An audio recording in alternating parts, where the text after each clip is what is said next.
என் இனிய வலைதள பிரியர்களுக்கும் இளைஞர்களுக்கும் இந்த கவிதையும் வேலை பற்றியதுதான்.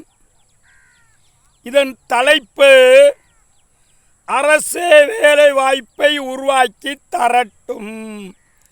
தலைப்பு அரசே வேலை வாய்ப்பை உருவாக்கி தரட்டும். இளைஞர்களை பிடித்து இருக்கிறது மது எனும் பைத்தியம். இதற்கு தேவை உடனடி வைத்தியம். இது தானாக மாறாது நிச்சயம். இதற்கு பெற்றோரின் கடினமான நடவடிக்கை அவசியம். இளைஞர்களை பிடித்து இருக்கிறது மது என்னும் பைத்தியம். இதற்கு தேவை உடனடி வைத்தியம். இது தானாக மாறாது நிச்சயம். இதற்கு பெற்றோரின் கடினமான நடவடிக்கை அவசியம். மதுவிலக்கு நடவடிக்கை எடுக்காத ஆட்சி, இதற்கு இத்தனை கால ஆட்சியே சாட்சி. மதுவிலக்கு நடவடிக்கை எடுக்காத ஆட்சி, இதற்கு இத்தனை கால ஆட்சியே சாட்சி. மதுவால் இளைஞர்களுக்கு மழுங்கிவிட்டது உணர்ச்சி. இதில் எப்படி எழும் எழுச்சி? மதுவால் இளைஞர்களுக்கு மழுங்கிவிட்டது உணர்ச்சி.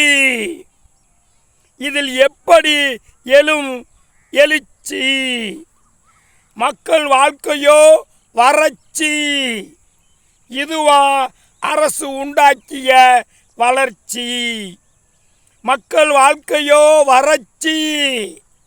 இதுவா அரசு உண்டாக்கிய வளர்ச்சி? எங்கு பார்த்தாலும் வறுமை. இதுவா அரசுக்கு பெருமை? எங்கு பார்த்தாலும் வறுமை. இதுவா அரசுக்கு பெருமை? அரசு மதுக்கடைகளை அடைக்காமல் இளைஞர்களுக்கு வேலை வாய்ப்புகளை கொடுக்காமல் எப்படி வாழ்வில் முன்னேற்றம் தோன்றும்? இது மக்களை போராடத்தானே தூண்டும். அரசு மதுக்கடைகளை அடைக்காமல் இளைஞர்களுக்கு வேலை வாய்ப்புகளை உருவாக்காமல் எப்படி வாழ்வில் முன்னேற்றம் தோன்றும்? இது மக்களை போராடத்தானே தூண்டும். போராடினால் குற்றம் என்றால் அரசு போராடாத வகையில் ஆட்சி நடத்த வேண்டும்.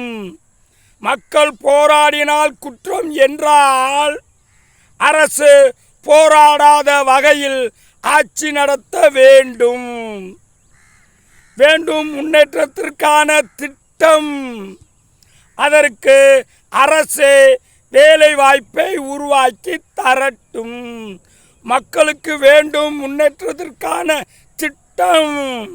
அதற்கு அரசே வேலை வாய்ப்பை உருவாக்கி தரட்டும். இவன் உங்களில் ஒருவன், மதுரை கவிஞர் சு. வைரன்.